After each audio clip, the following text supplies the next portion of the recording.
in his first public appearance in the White House since his heated row with President Zelensky. Donald Trump has said he does not want to see the war in Ukraine going on for years and years, and that Mr. Zelensky should be more appreciative of Washington's support. But President Trump sidestepped questions from reporters about suspending US military aid to Ukraine. He earlier took to social media to criticize President Zelensky for saying that an end to the war was still a long way off. In Westminster this afternoon, Sir Keir Starmer outlined a plan to stop the fighting in Ukraine to MPs. More on that in a moment, but first here's Sarah Smith in Washington. Donald Trump returned to Washington last night after a weekend of frantic transatlantic diplomacy, during which he had kept uncharacteristically quiet, saying nothing about Ukraine since he'd thrown President Zelensky out of the White House. Today he looked far more relaxed, announcing a large investment in semiconductor manufacturing, but couldn't avoid questions about Ukraine. Like, what does he need to see from Mr. Zelensky to restart talks? Well, I just think he should be more appreciative because this country has stuck with them through thick and thin. I want to see it end fast. I don't want to see this go on for years and years. Now, President Zelensky supposedly made a statement today in AP. I'm not a big fan of AP, so maybe it was an incorrect statement, but he said he thinks the war's going to go on for a long time. And he better not be right about that. That's all I'm saying. You're in no position to dictate.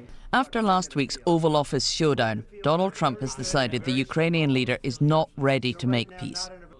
But America's in a hurry and prepared to steamroller over anyone who appears to be standing in the way. Well, I'll tell you what, I think it takes two to tango, and you're going to have to make a deal with Russia, and you're going to have to make a deal with Ukraine. You're going to have the assent, and you're going to have the consent from the European nations, because I think that's important, and from us. I think everybody has to get into a room, so to speak, and we have to make a deal.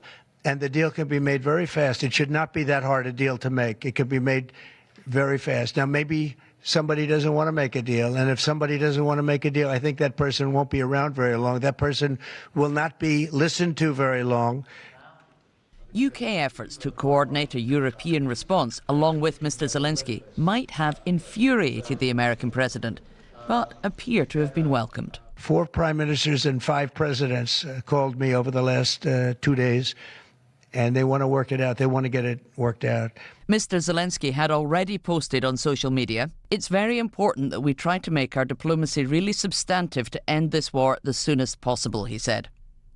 "We're working together with America and our European partners and very much hope on US support on the path to peace." Mr. President, as the Ukrainian president was ejected from the White House on Friday, he might have left behind not just diplomatic support, but even ongoing American military aid.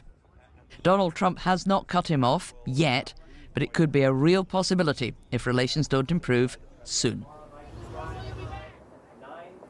Now, Donald Trump could today have ruled out the idea of cutting off military aid to Ukraine. He dodged questions from reporters about that instead of ruling it out completely.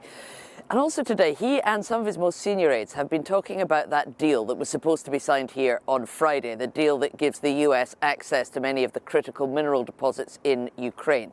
And they've been making it clear that deal needs to be signed very soon if relations between Mr. Zelensky and Mr. Trump are to be salvaged. Maybe even so soon that Donald Trump could announce it in a major speech that he is due to deliver to Congress tomorrow night. Sarah, thank you. Sarah Smith reporting there. Well, here the Prime Minister has told MPs that President Trump's commitment to peace is sincere. Sir Keir Starmer said that Britain would play a leading role alongside other countries from Europe and beyond in a coalition of the willing. Here's Chris Mason. What a week. On Thursday, a theatrical special delivery in the White House. Can I present a letter from the King to you? Thank you very much. Am I supposed to read it right now? Yeah, please do. By Friday, you're gambling with World War III. On Saturday, it was this. Here's what Sunday lunchtime looked like. Europe must do the heavy lifting. And by Sunday tea time, the King's in the mix again. I call the Prime Minister. From the international stage to the domestic, and the gravity of the Prime Minister's commitment to deploy British soldiers to Ukraine as peacekeepers if the war ends. No aspect of my role weighs more heavily than the deployment of British troops in the service of defence and security in Europe. In this House, we stand by Ukraine because it's the right thing to do. But we also stand by them because it's in our interest to do so. At times like these, it is so important that we stand together to defend shared values and the fundamental, basic principle that aggressors should not win. We've entered a new era, one where the United States prefers to align itself with tyrants like Putin rather than its democratic partners. What stood out today was the breadth of support for the Prime Minister from unusual places. There are many issues on which the Prime Minister and I will passionately disagree, but when it comes to the security of Ukraine and support for President Zelensky, we are, of course, united. Whilst I often take great delight in criticism of the government, I think this weekend he has not really put a foot wrong. But he does need to go further. In other words, spend more still on defence and do so sooner rather than later. Nigel Farage asked about America having people in Ukraine mining minerals after a ceasefire. Is that of itself enough of a security guarantee? No. Or does it mean that we need to send British troops? The mineral deal is not enough on its own. The Prime Minister thinks British peacekeepers and others would be needed, as well as American support. Keir Starmer met people working in defence today. How much we have, how much we spend on it, where it is deployed. Questions we will return to again and again. Chris Mason, BBC News at Westminster. So what will the United States do next? If America were to withdraw its support, how big a hole would it leave?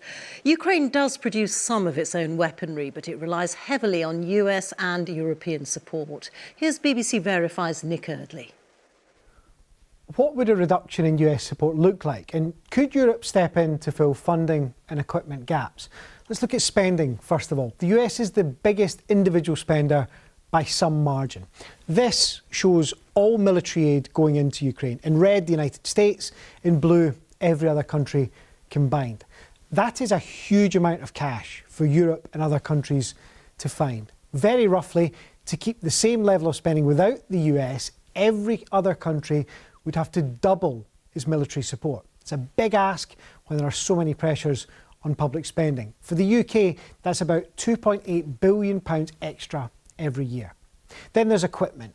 This is a HIMARS rocket launcher. The US has provided 39 of these to Ukraine, according to the Kiel Institute think tank. European countries combined have provided 43 similar systems. There are these long-range ATACMS missiles provided by Washington. There are European alternatives like the British Storm Shadows, but ATACMS have been important for Ukraine's army. And then there's ammunition. A huge volume of artillery has been used in this conflict. The US has sent more than 4.5 million rounds. The EU previously missed its timetable for sending just 1 million. Production in Europe has increased. The EU has promised 2 million rounds in 2025, but some experts have questioned whether that pledge can be met. Now, this is some of the quantifiable support.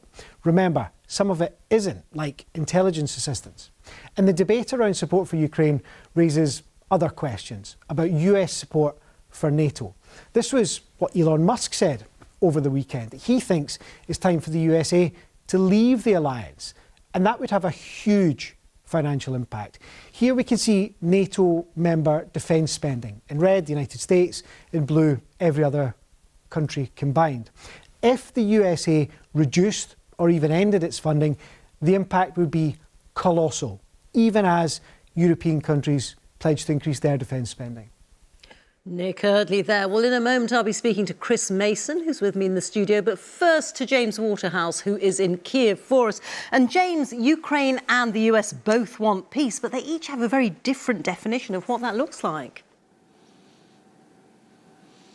That's right, Rita. You have Donald Trump wanting a quick peace, something he said before re-entering office. He wants a mineral deal signed by Ukraine so he can announce a big commercial partnership with the country. But Volodymyr Zelensky, he wants what he calls still a just peace. He wants to know that America would be there just in case. Now, he is pointing, and Ukrainians do, they talk about this all the time, they point to recent history. In 1994, Ukraine signed a deal where it agreed to give up its nuclear arsenal, a deal involving America and Russia in exchange for its territory being recognised. It was invaded by Russia in 2014. What followed that year were a series of ceasefires, failed ceasefires, brokered by Western allies between Russia and Ukraine for the fighting to stop.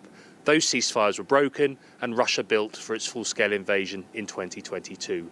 People here do not want another agreement to go that way. But given the pressure that President Zelensky is coming under from his own European allies, like Poland, to engage with America, to bring Donald Trump back, it may not be his choice in the long run if it means restoring security of some kind in Europe in the face of an aggressive Russia. James in Kiev, thank you. And Chris Mason, we heard Donald Trump sounding more emollient towards Europe this evening, but the situation remains very volatile. Volatile, fluid, Donald Trump unpredictable to friend and foe. The Prime Minister said today that America was indispensable, and as he was saying it, the President was tapping out those words on social media about Ukraine and about Europe. Quite a moment today for Keir Starmer, I thought, commanding the Commons, praise from every conceivable direction. These moments, though, can be fleeting, and he was trying to make a case today that his response to this international picture ties together with his domestic political objectives. So he's talking about national security and economic security being indivisible, that boosting defence spending, for instance, helps, as he describes it, working people, for instance, in the defence sector in Belfast making missiles. Then there are these wider negotiations, as James was talking about. Can the UK and France, alongside Ukraine and others, come up with a proposal that they can agree on, that can then be put to Donald Trump that he might agree on, that could then be put to Vladimir Putin that he might agree on? Not easy, and that's to get to a ceasefire, let alone the next stage, which is sustainable peace. So there's a long way still to go. Indeed. Thank you very much. Chris Mason there.